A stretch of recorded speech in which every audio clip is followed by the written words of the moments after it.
is Kevin Winters, and we're in a series talking about discerning of spirits. And we're talking about this because it's a subject that we really need to consider. Um, and we're not talking about the gift of discerning of spirits, but we're talking about discerning spirits. And it is something that we really need to consider because the reality is God is not the only spirit. There are other spirits. For instance, the Bible tells us there are angels. The Bible tells us that there are demons. The Bible tells us that there is Satan. And not only does the Bible stop there, but the Bible gives us clear examples of God and Satan doing similar things. And so, as much as we would like to make the supernatural a black and white issue, it really is not. In fact, there would be no requirement to discern if good and evil were black and white. But the reality is, good and evil are not black and white. Good and evil are gray.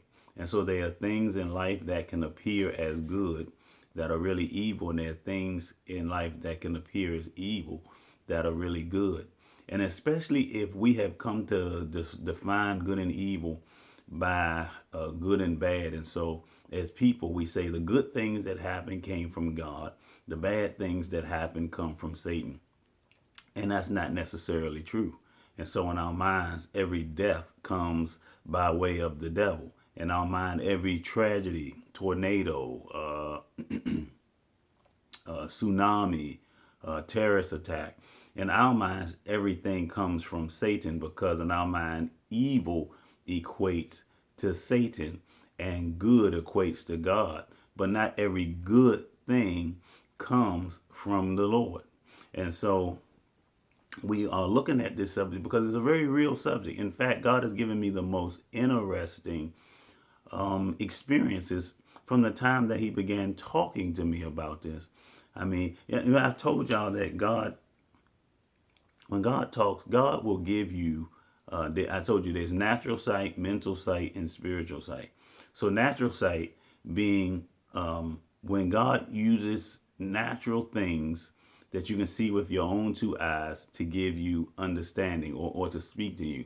For instance, Jeremiah goes down to the potter's house and he sees the potter working with the clay, and God begins to speak to him about what he sees happening with the potter and the clay. So, excuse me, the voice of God comes alongside of something that he's seeing naturally. So I call it natural sight. So then there is spiritual sight. And this is the one that we're most familiar with because we're used to dreams and visions. And so you'll see this in such cases of Ezekiel. You'll see when Abimelech was about to sleep with Abraham's wife. God says God appeared to him in a dream and spoke to him. You'll see it in Daniel's ministry or life. So that's spiritual sight. Then there is mental sight. And mental sight is when God gives us understanding. So he says, I pray, Paul says, I pray uh, for you, for the Ephesians, that they receive the spirit of wisdom and revelation and the knowledge of him, that the eyes of their understanding would be enlightened. And so what God is attempting to do is give them an understanding through, give them understanding, right? And so if we go back to Jeremiah, even though he's standing at the potter's house and he's looking at the potter handling the clay, it's just the potter handling the clay until the voice of God comes and give him understanding of what he's looking at. And so there's mental sight, natural sight, and spiritual sight. And so God spoke to me in a voice, spoke to me about the issue of discernment, and began showing me all kinds of things in scriptures, things that we'll get to, and some things we've talked about. And then he began using natural sight situations. So he began sending me examples and illustrations of of this subject that we're talking about. And in one of those illustrations, I had two people call me, or two people email me rather, about dreams that they had. And it was interesting because, I don't, they were two emails back to back. I mean, I got like one on a Wednesday and the next one on a Thursday. They were the exact same question, exact same question about the exact same type of dream. Get the picture, 2 days in a row, I got the same question about the same type of dream or same experience in the same type of dream, yet one of them was God and one of them was Satan. And so that's one of the things he did. But then I turned on this program and I watched this program called Holy Hell. And it was about a cult leader in California who had learned, I really was shamanism. And shamanism is a type of witchcraft. But it was so interesting because what he was doing was he had learned energy healing and he had learned Reiki healing and he had learned these various ways of tapping into his inner person and drawing from power. Now, his power was very real. And so he built this community of believers. Thank God it was only about 200 people. I mean, 200 people is still a lot when you're talking about souls. But I'm just glad it wasn't like Jim Jones numbers. Jim Jones had like 1,000 followers, but it was 200 people, 200 people who claimed or who were so taken in, not just by his power, because he would lay hands on them, he would transfer power to them, he could have them slain in the spirit and have them experiencing all kinds of visions, wonderful visions, and almost revelations of what they thought they were experiencing as God. They were He was very loving. He expressed love, they felt peace. And what bothered me about it is they felt every single thing that God gives Christians. And what's interesting to me is everything they felt are always the markers that Christians use for discerning everything. We like to go with how it feels. We like to go with that. And so what was interesting is and not only was he able to slay them in the spirit, not only was he able to discern their spirits and tell them things, not only was he able to um, lay hands and bring some level of healing. And not only was he able to have this peace and love operating, not and then he didn't believe in having he didn't believe in having sex. So none of the people were allowed to have sex because sex brought down your energy. And so you heard these things happening. But not only could he do those things, he would get them to a place where he would lay hands on them and awaken them on the inside. And when he put his hands on them, he gave them the ability to communicate with what they thought was God. So he lay hands on them, and he wasn't everybody. And he had to hear from the source that he was listening to that particular people were ready. And that time he would put his hands on them, what we would call anointing them, and put his hands on them and transfer power to them, and they would become awakened so that they could now communicate with the God that he's talking to himself. So he gave them the ability to communicate with who they thought was God. I'm trying not to say God because it wasn't God. But over time, the real person behind all of this, Satan, began to manifest. The power was still there. The the teachings were still there, but there was something else different. And what bothered me is that it was so similar to what we do. And so this is why discernment is important. So that's why we started in the last few videos defining discernment, because discernment is not us being able to see good or evil in the way that we determine good or evil. It is the ability to see both good and evil. It is like, and I brought up this before, it's twins. It's when you have one image. It's discerning between things or separating things that look alike. It is the ability to compartmentalize. And so, like with twins, there's one image. But if you've ever met twins, they are distinctly, usually opposite, distinctly different people. I'm a twin. I'm a fraternal twin. but they are distinctly different. And so when we're talking about discernment, I want to remind you that we're not talking about seeing either or. We're talking about being able to see both. We're talking about being able to take one image and separate it into two. You should not have every dream should not be God, every vision should not be God, every experience should not be God. And this is a warning that you're going to have to experience both. If every dream you have is from God, then you don't have good discernment. If every dream you have is the devil, every nightmare you have is the devil, because God gives you some dreams that'll scare you too, then you haven't learned discernment. If every tsunami, tornado, bad thing that happens in the world is the devil to you, then you haven't come to the place of having good discernment. Because discernment, y'all, is taking one image and being able to separate it into two, seeing where God is and seeing where Satan is. And we talked about why discernment is important.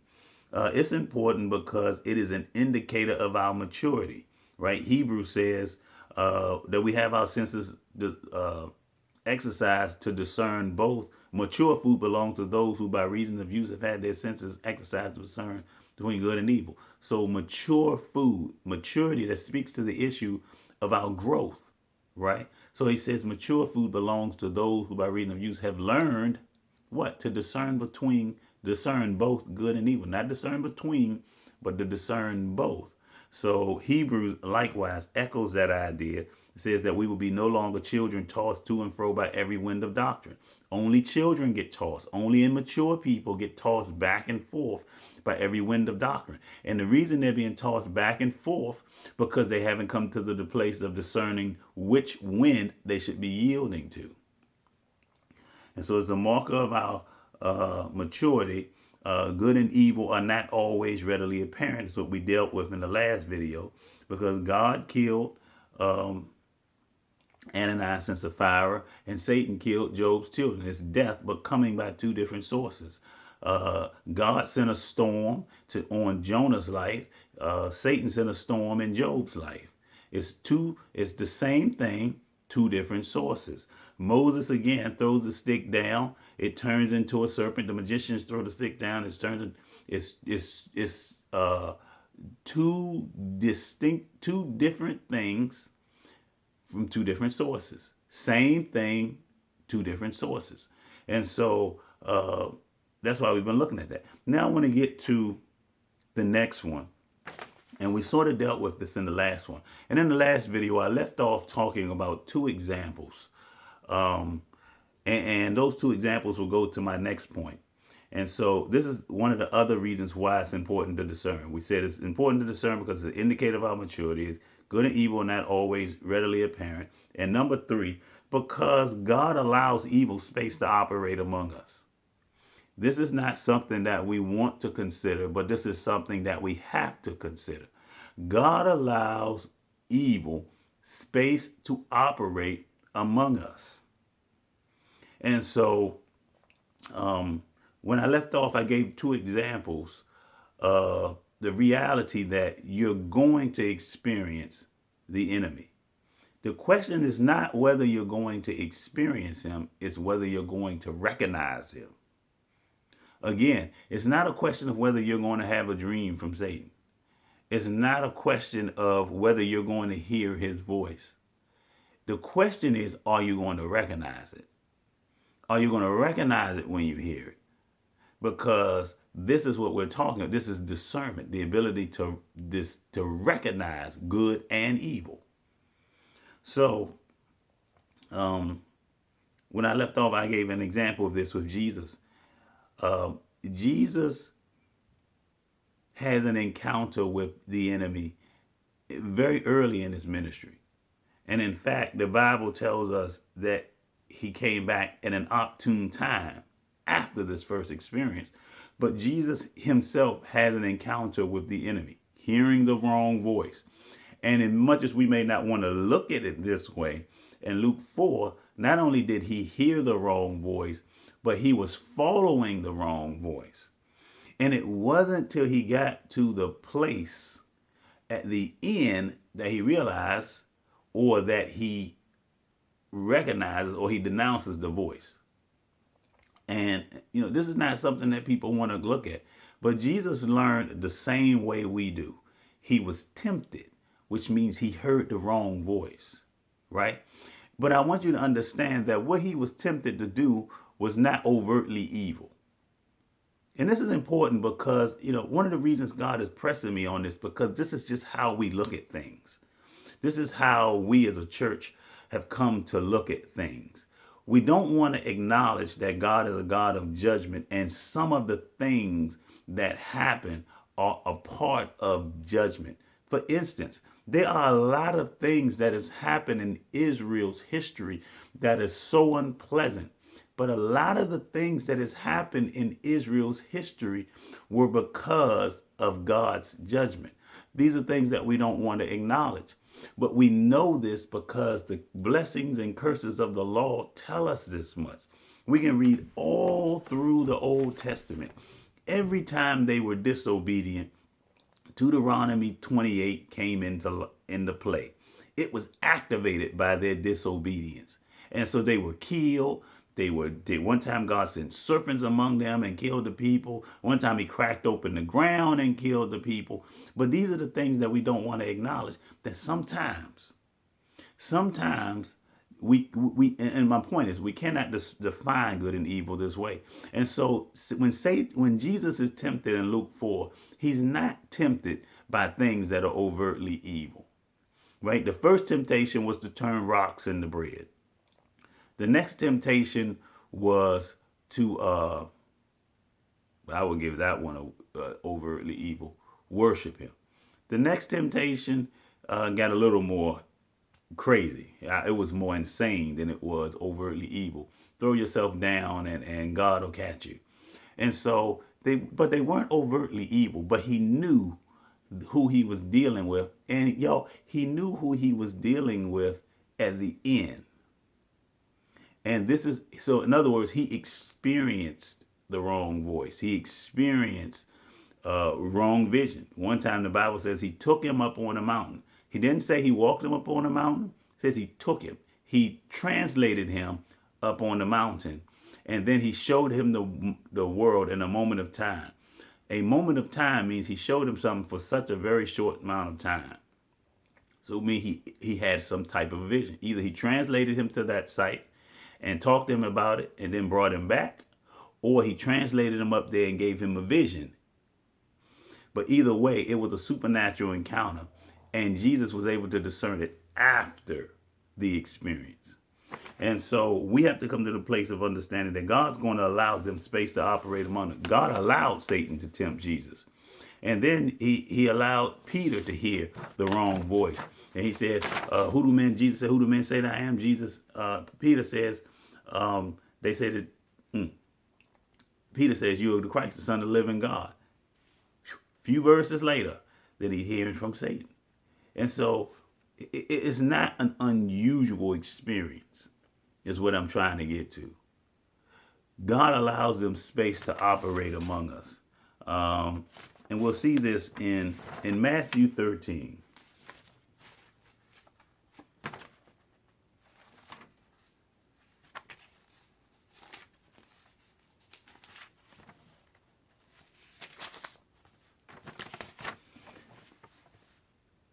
Matthew 13, this entire stretch of Matthew 13 is interesting to look at or to study, because this entire chapter is about discovering things that are hidden.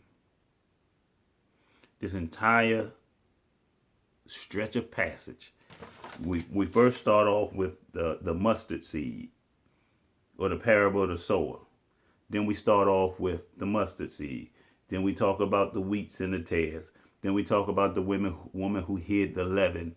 Then you talk about the hidden treasure. Then you talk about finding a pearl.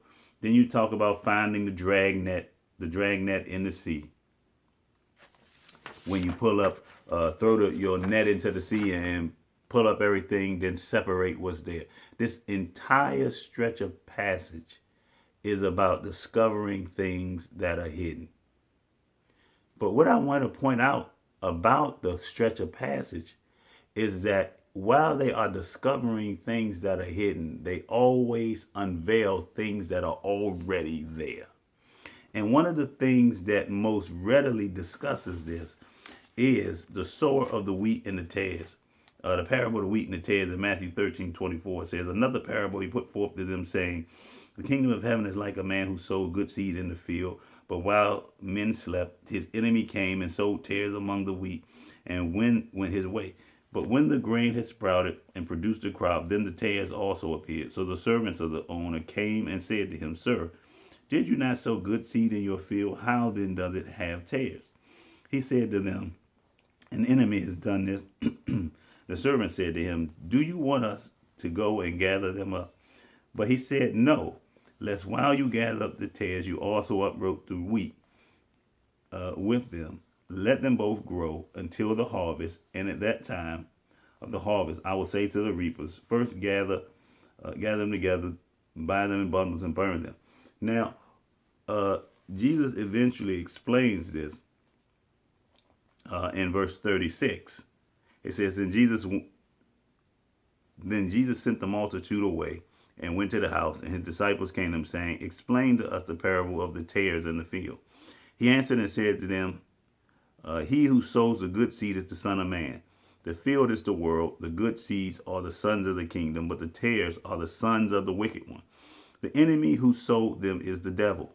The harvest is the end of the age, and the reapers are the angels.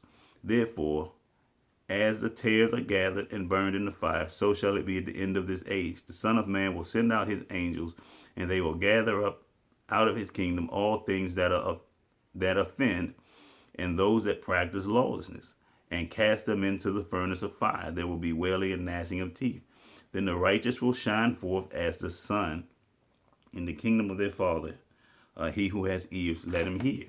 So one thing that Jesus uses is wheat and tares. Now, what's interesting about wheat and tares look a lot alike. They look exactly alike. Well, actually, they don't. They look a lot alike. They look a lot alike to the person who's untrained.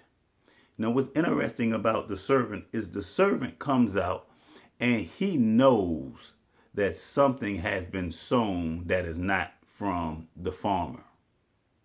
And he knows this again because he's been trained.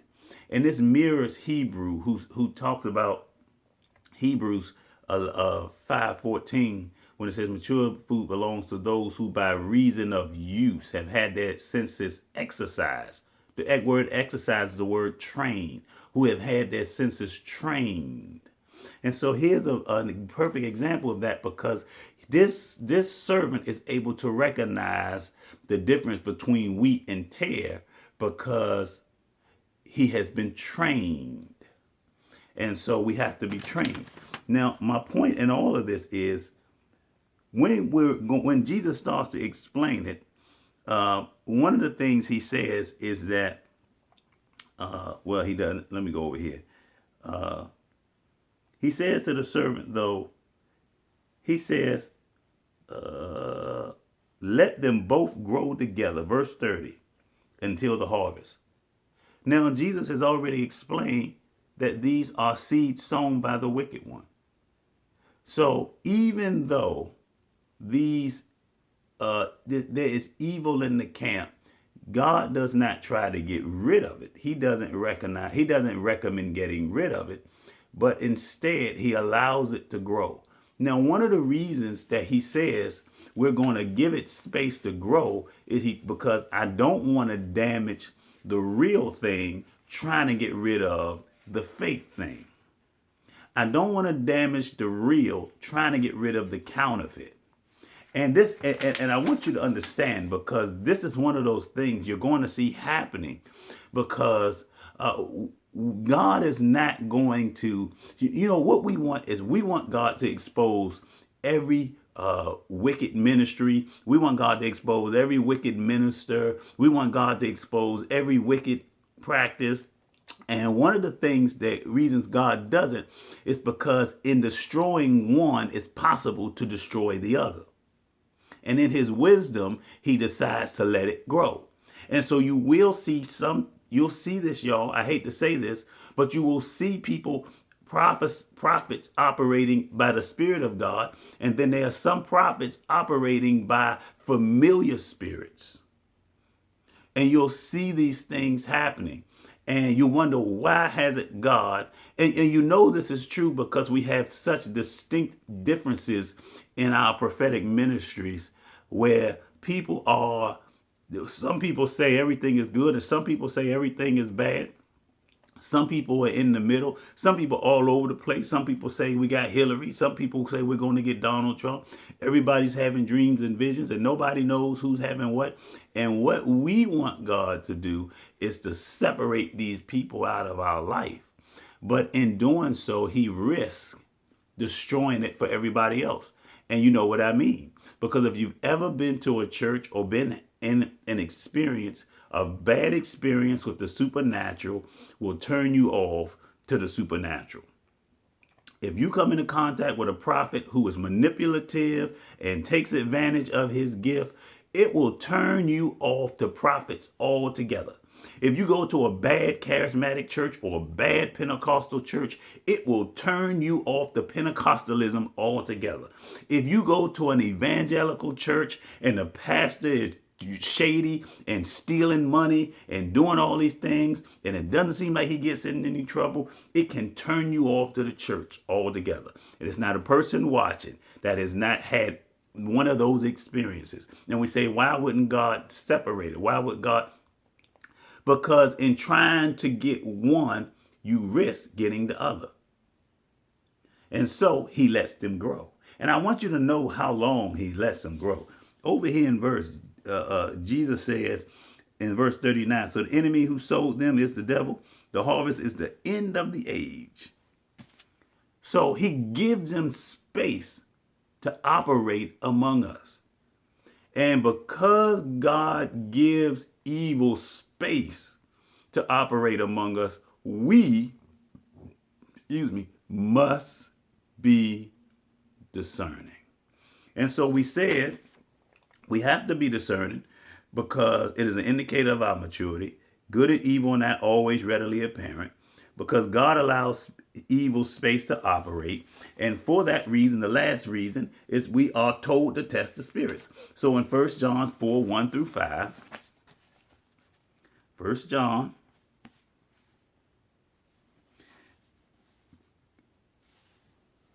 make sure I got my right thing here. 1 John 4, 1 through 5. It says, beloved, do not believe every spirit, but test the spirits, whether they are from God. Because many false prophets have gone out into the world. By this you know the Spirit of God. Every spirit that confesses that Jesus Christ has come in the flesh is of God. And every spirit that does not confess that Jesus Christ has come in the flesh is not of God. And this is the spirit of the Antichrist, which you have already heard was coming and is now already in the world. You are of God, little children, and you have overcome them, because he who is in you is greater than he is. So I want you to see that.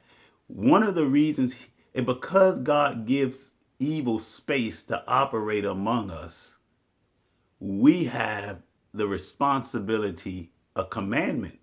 I would view it as a commandment because God is not suggestive. Commandment to test the spirits. Now, there would be no requirement to test except that we could be deceived. And so I want you to understand there is a requirement because God gives evil space to operate. He likewise requires us to test the spirits. If we go back to 1 Corinthians 12, which again is the spawn of a lot of, we use this passage to talk about the spiritual gifts, but the reality is the spawn of this conversation is discernment. And so Paul says, I do not want you to be ignorant. You know that you were Gentiles carrying and led away, however you were led by these dumb idols. Therefore, I make known to you that no one speaking by the Spirit of God calls Jesus accursed, and no one can say that Jesus is Lord except by the Holy Spirit. So apparently, he's trying to help them distinguish between which spirit is speaking, because obviously there were people calling Jesus accursed and saying Jesus didn't come in the flesh. And he's saying if that's happening, that is the wrong spirit. But I want you to understand, look at what Paul is saying. This is not a spirit that's preaching about the Muslim faith. This is not a spirit that's preaching about the paganism. This is a spirit that is preaching about Jesus. He's just preaching about the wrong Jesus. And so this is why discernment, we have to test the spirit. And then from there, he begins to expound on them, or expound and give them understanding of the gifts, how they should operate. And then he gets that right here to 13 and tells them there's even a proper motive that helps us with our discernment. And then he gets down to telling them how they are to operate within the service. And he says, let to the prophets, let two or three judge, let two or three prophets speak, and the others what? Let the others judge. He does not tell them to do what we do today. One of the reasons we have things like, won't mention any prophet's name, but prophets who are prophesying and then having conflict with psychics who made prophesying the same. One of the reasons we had that whole debacle is because we do not exercise proper protocol that God laid out for our own safety. The Bible is really clear that there are other spirits operating among us.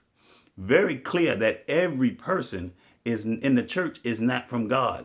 Every person operating in the supernatural is not operating by God. Every dream is not from God. Every vision is not from God. And so we have to learn how to discern. And so Paul makes that all clear, that this other spirit is not as obviously evil as we would like to make them. And while we are so busy worried about Muslims and terrorists, we are forgetting that there are other spirits in the church that we need to be discerning. And God is calling us to that season of discernment because we're so worried about, and I want you to understand, we're not talking about the supernatural. One of the things that bothers me is people think that they can only be deceived by the supernatural. Oh, but I promise you, you can be deceived by more than the supernatural. Because not only is, I've watched people be deceived by the Bible. They're nothing but the Bible. Just misapplication of passages and misinterpretation of the text led them to be in the wrong place, wrong spirit. So discernment doesn't only happen by supernatural means; it can happen by natural means. So let's do this. So this is my video on why. Why is it important to discern? It's an indicator of our maturity. Good and evil are not always readily apparent because God allows evil space to operate. And because he allows them space to operate, we are told to test the spirits. And so I'm going to leave it right there until it's time to pick up in the next video.